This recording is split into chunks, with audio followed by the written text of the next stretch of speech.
Hello, everybody, and welcome to the Pennsylvania Earth Sciences Association and PISA Presents with Will the Real Dilophosaurus Please Stand Up? So this is on the life and sort of some of the incarnations, real/fictional, of one of our favorite dinosaurs, the Dilophosaurus. So let's look into that wonderful life now, shall we? Our story first begins in 1940 within Arizona's Navajo Nation. So there was a gentleman by the name of Jesse Williams. He was a Navajo tribesman, and he had discovered some of these fossils on tribal land. Now, this land was within the Kayenta Formation. So it was a geologic formation which was sedimentary rock, was composed of sandstone, limestone, so various other sedimentary components. There's a photo of it right there. Now, however, it wasn't until 1942 that he actually showed any of these finds to somebody. Altogether, it was determined that he actually found 3 different skeletons. Now, these 3 skeletons were of different versions of completeness. The first one was that one right there. It was by far and away the most complete.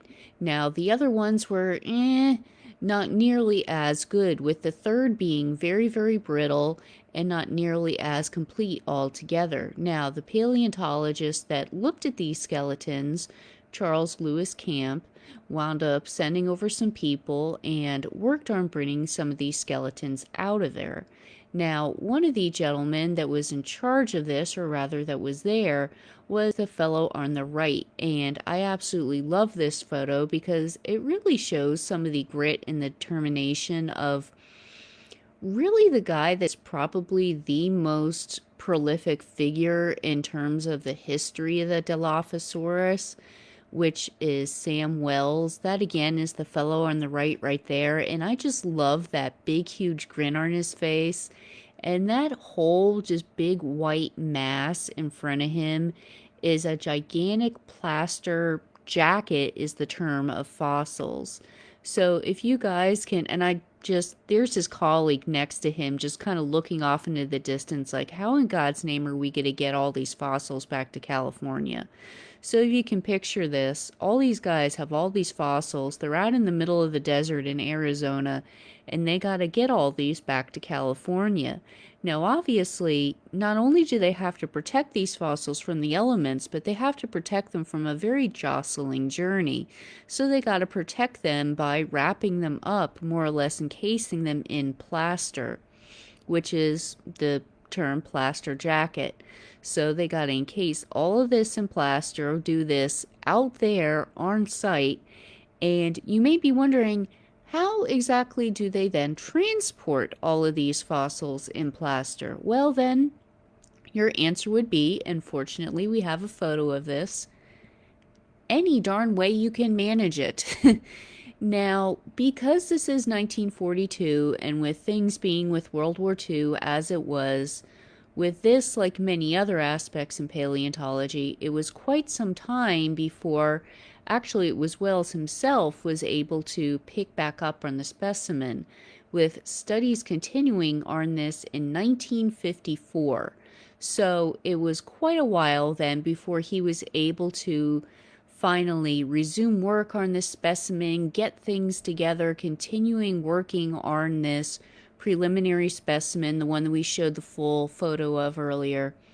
And then so you can imagine just how wonderful and great a day it was when he was finally able to name it. Ta-da!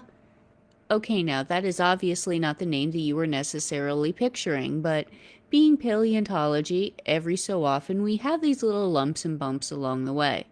Now, Megalosaurus is an actual dinosaur.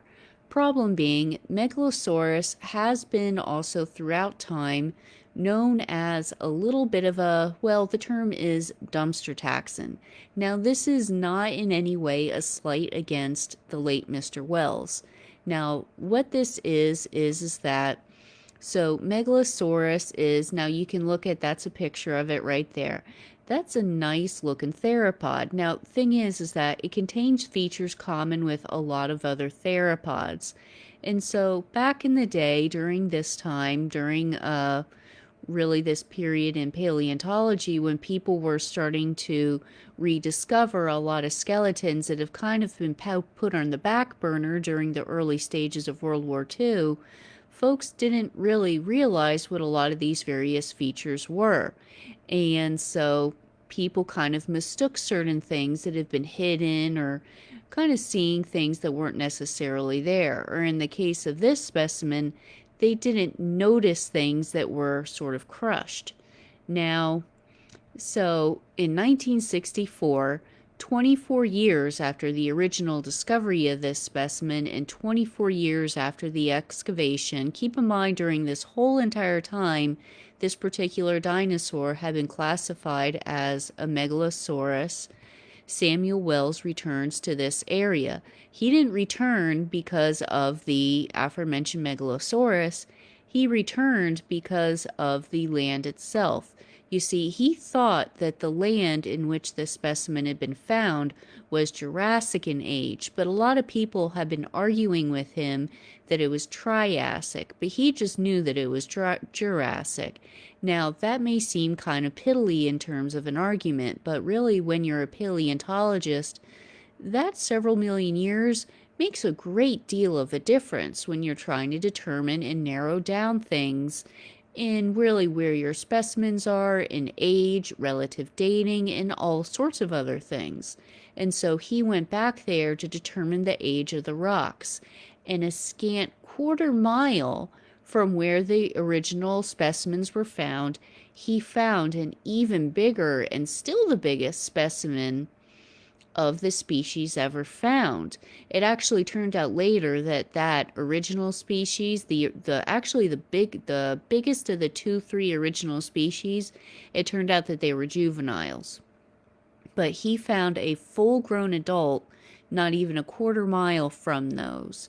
So he wound up, here it is, these rocks right here. So he went back to this, again, just thinking that he would settle this argument about the dating of this, and instead he wound up finding this. It wound up being known as UCMP 77270. Problem is that, so he's looking at the skull, and he's noticing something that he didn't see in the specimens that he had beforehand. So he had a rather interesting kind of moment looking at that, like, yeah, I didn't see that beforehand. Now, there's a word, it's called taphonomy. It's the process of fossilization. Now, taphonomy is actually very, very difficult, surprisingly. And in the cases of these particular specimens that he had looked at beforehand, the bony crest, for which what we now know Dilophosaurus as, for what it's so famous for, these bony crests just simply, they didn't really survive very well. So it's not Wells's fault that he didn't see them. They simply just did not preserve well enough for him to study them in these specimens. I mean, nobody really would have been able to have seen them really well, to have studied them and classified them, which is why, and again, because they did indeed have some features common with Megalosaurus at the time, they just got misclassified in with this other dinosaur. But now that they had this crest, he's like, well, you know, they really do need to be classified as their own species. Now, so, on analyzing this crest, now, it is entirely its own thing. There actually are very few crested dinosaurs with, you'd think that there would be more, but there very aren't. So here's a side illustration with this photo right here, kind of at an angle from a relatively famous specimen at the Museum of Northern Arizona. And of course, illustrations can run the gamut from whatever in God's name this would be. I mean, the internet never ceases to disappoint me. Seriously, and by far and away, this was not even the weirdest photo I found on public source imaging of Dilophosaurus skulls. I mean, there is some really weird stuff out there, people. It's odd. And then there's some, and not to knock illustrators, there's this one was kind of interesting. It's yeah, neat, but altogether none of these didn't really look like what we know today, which was this creature right here.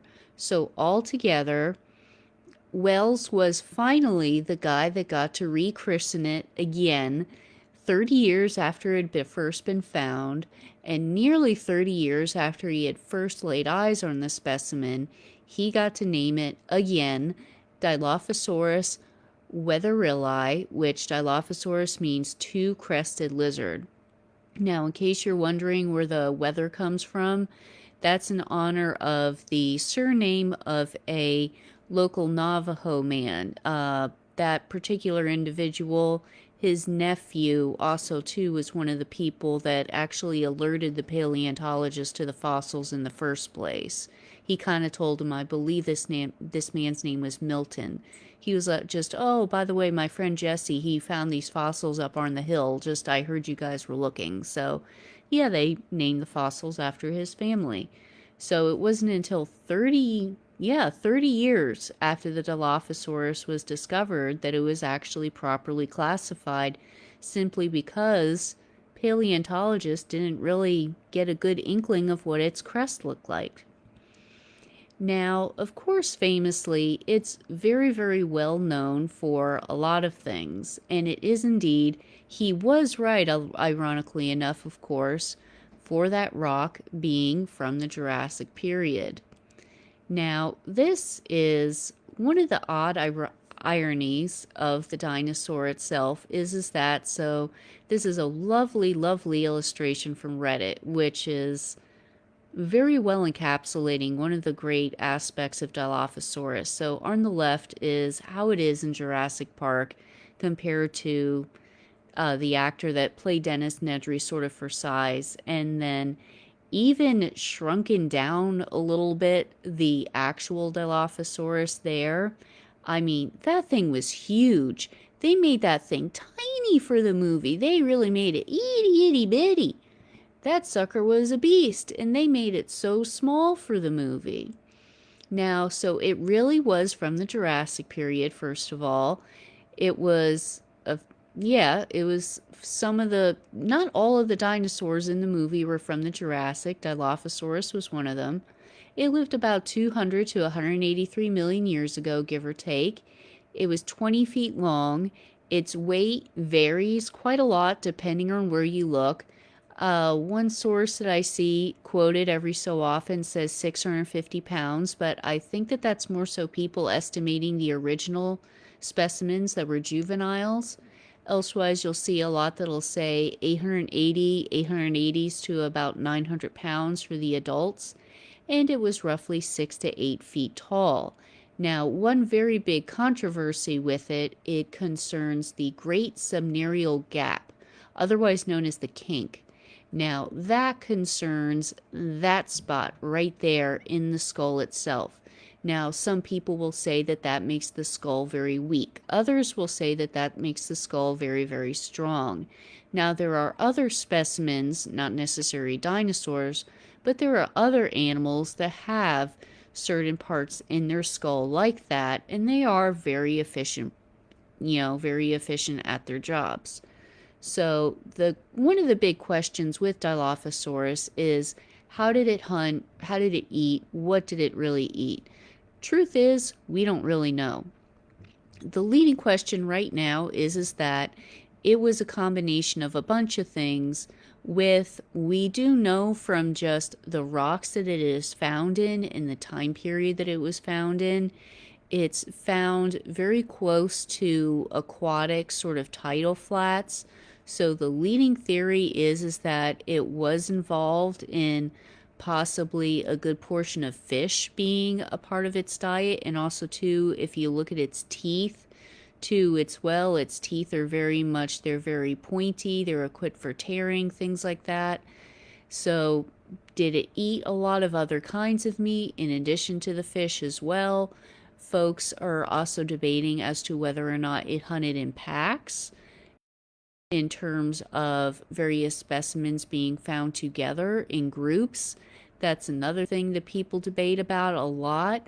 There's a lot of arguments concerning Dilophosaurus because of just say that spot there in the skull, but also other things as well. Now, okay, so the whole thing with the spitting and the frill with Jurassic Park, how did that come about and why did that come about? Because you would think that if you had a 20-foot long predator, it really was one of the largest predators in the Jurassic. It was the largest predator in its part in North America at that time. So you would think theoretically that wouldn't they kind of keep it its size in the movie at that time? I mean, again, in theory. So then, but you got to keep in mind, so first of all, it's really easy to forget while I have this image out here that Jurassic Park started as a book. It was written by a guy named Michael Crichton. Now, when you read this, going back in the day, there's actually a very kind of like almost a throwaway line done by the character Dr. Wu, Henry Wu. He is in some of the movies and he was in one of the more recent ones as well, where he said that even the scientists, the InGen scientists, didn't expect Dilophosaurus to be poisonous. If you look at Dilophosaurus's teeth, the real Dilophosaurus, there are no openings in the teeth. Hence, it's not poisonous. It did not spit venom. It couldn't have spit venom. There are no openings in its teeth. There was no way for it to just eject venom like that. It wasn't like it was a cobra or anything with any of these openings to pop out.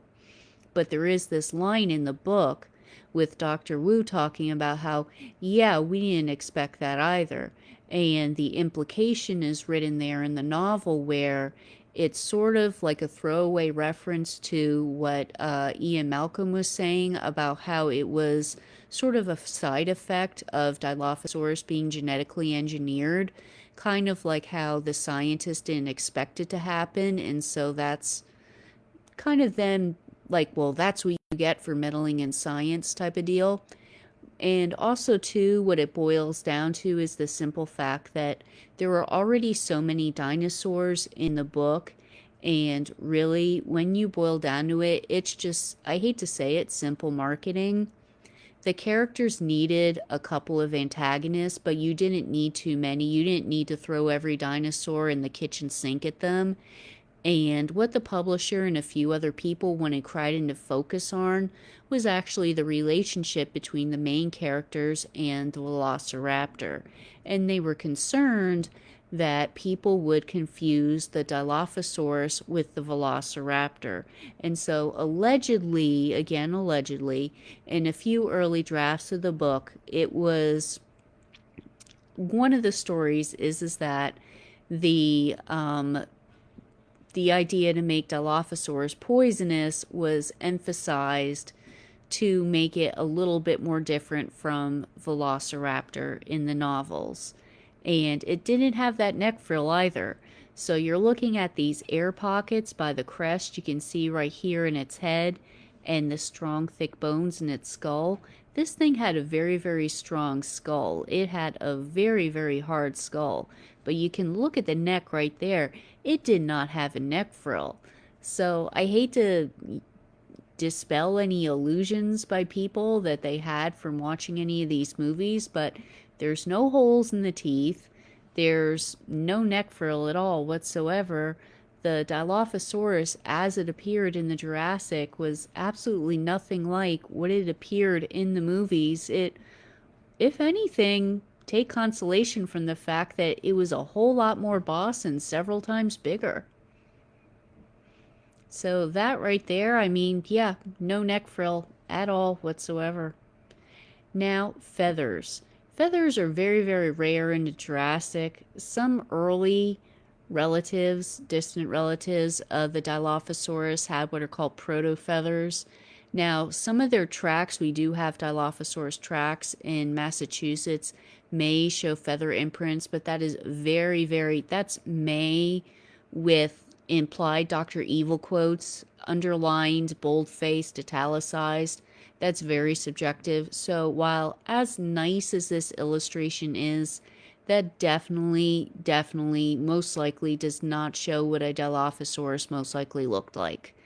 Now, feathers, if they ever did exist in a Dilophosaurus, that is not what the creature looked like.